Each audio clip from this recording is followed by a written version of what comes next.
Practical Wisdom for Modern Witches with your host, the Witch of Lupin Hollow. Hello, modern witches. Welcome back to the Witch of Lupin Hollow YouTube channel. Today we are going to talk about self-love and in particular how to make my self-love warrior tea.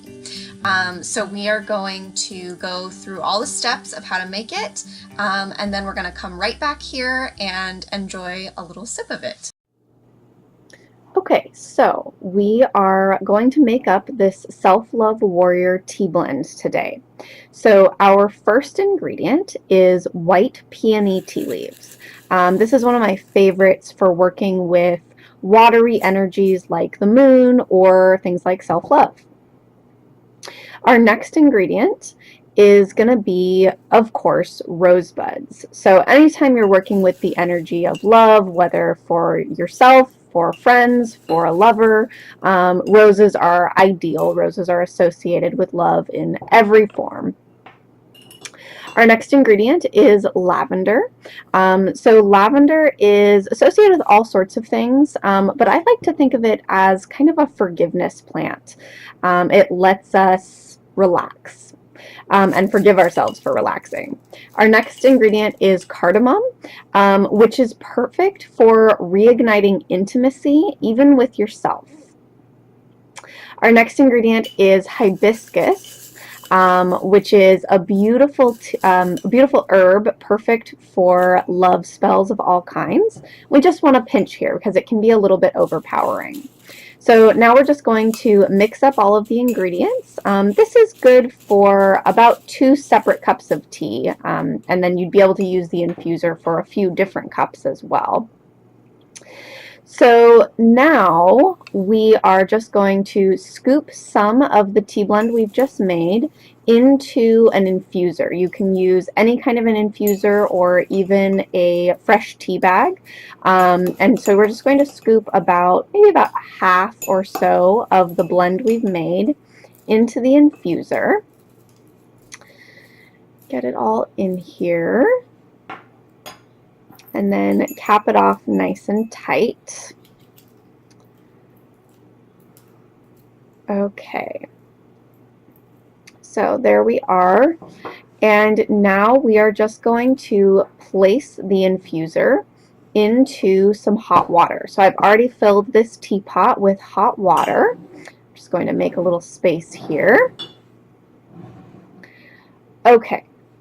So we are just going to place the infuser that we've just filled with tea into the teapot.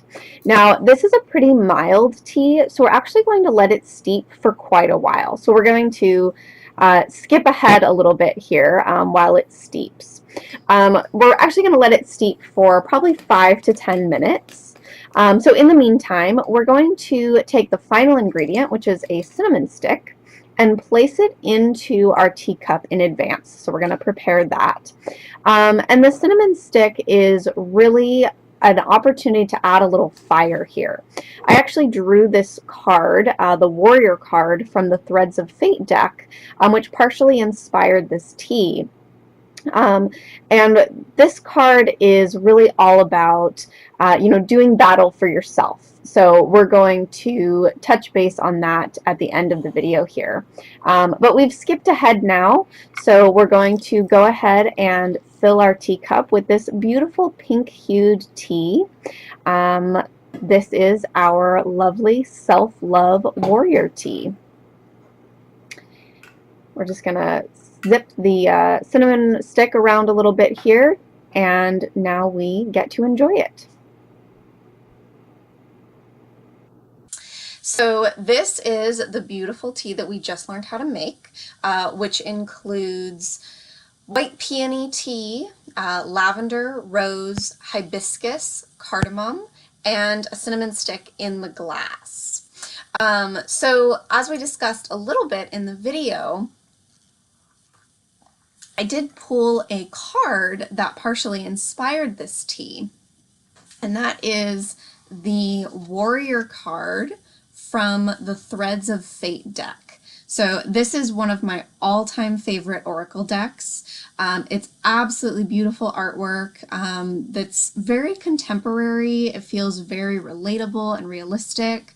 And the nice thing about oracle decks is that the interpretations are sometimes a little bit easier than working with traditional tarot. So traditional tarot, of course, has the 4 different suits, which are based on the elements, and then the major arcana. And in fact, the Threads of Fate deck is set up essentially in that same way. There's an earth, air, fire, and water suits, and then the throne suit, which is sort of like their version of the major arcana. Except that the words and the names of the cards are a little bit more straightforward. So instead of, the Knight of Pentacles and the Hanged Man and all of these different terms, the archetypes embodied in the Threads of Fate deck and in most other oracle decks are a little bit simpler and in that sense become all the more complex. So this is the Warrior card. I'll move it in a little bit so you can see it a little better. And this card is really inspiring to me because it's basically the card of my moon sign. My moon sign is in Aries, and that is a sign that I have sometimes struggled with.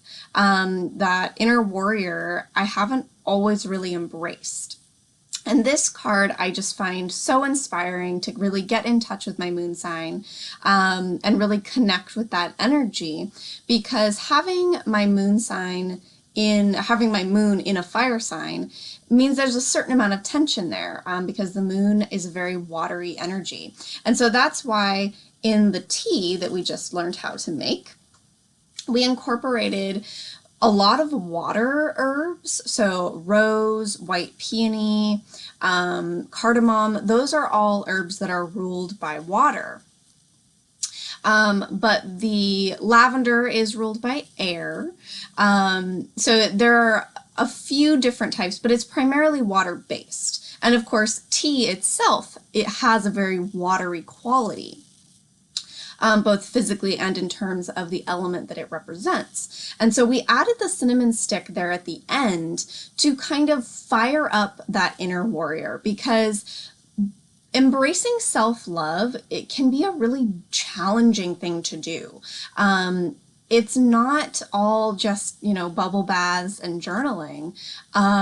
Sometimes self-love work is shadow work. Sometimes it is an inner battle to kind of overcome, negative thoughts or negative patterns. And so embracing that fiery energy to not only devote yourself to loving yourself and caring for yourself, but also to, kind of do battle when necessary, to, fire up, your intuition, to fire up your energy and get yourself really devoted and on track to making sure that not only are you, embracing all of yourself, not only are you loving all of yourself, flaws and accomplishments and quirks and all of the above, but also that you're willing to fight for yourself.